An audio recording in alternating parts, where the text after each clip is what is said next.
Mes chers compatriotes, après une longue et inexplicable attente, les résultats provisoires du premier tour de l'élection présidentielle du 29 juillet ont été annoncés hier par le ministère de l'Administration territoriale et de la décentralisation.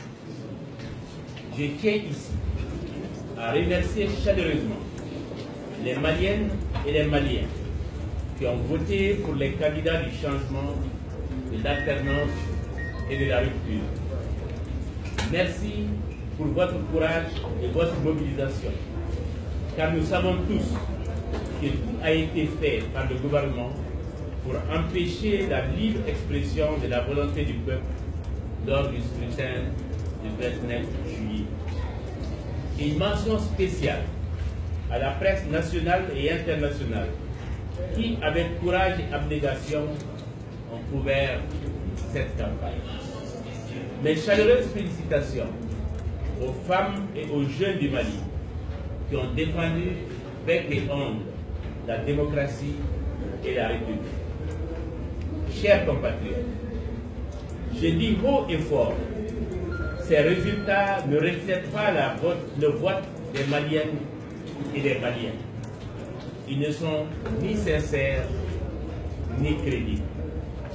Ce sont des résultats de la fraude, des bourrages honteux des urnes en faveur du président de la République sortant. Ils sont les fruits de grosses irrégularités et de violations délibérées de la loi électorale. Ce sont des résultats manipulés. Nous ne les accepterons pas.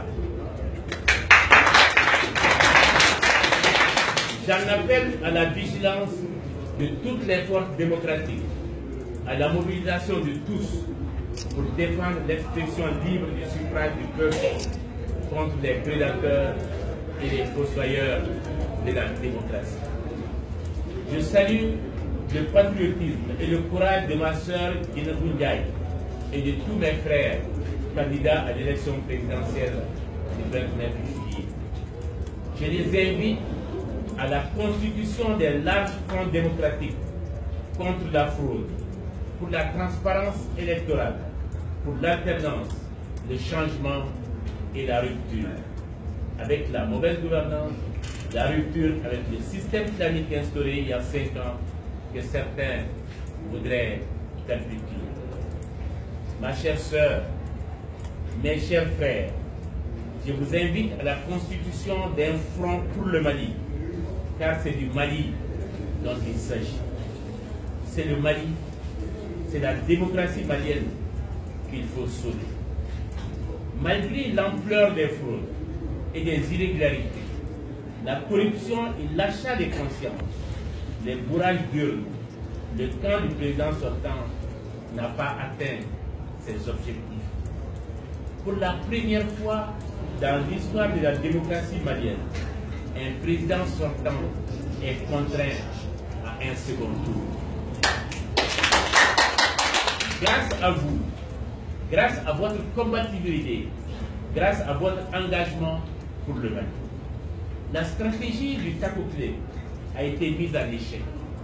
Leurs plans, leurs rêves, leurs chimères d'une victoire dès le premier tour se sont évanouis devant la détermination de notre peuple, grâce à la volonté du peuple malien.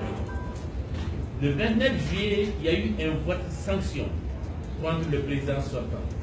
La sanction d'un homme, d'un bilan, d'une gouvernance. La sanction de l'arrogance d'État.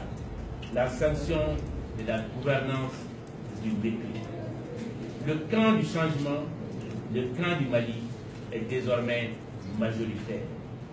Unissons-nous, mes sœurs, unissons-nous, mes frères. La victoire est proche, elle est à portée de main si nous nous rassemblons. Alors, en avant pour le rassemblement. Vive l'alternance et le changement, vive la démocratie, vive la République, vive le Mali.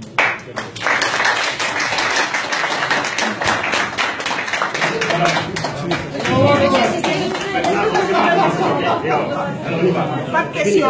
C'est fini. Pas de questions, pas de questions. On va dire, pas de questions.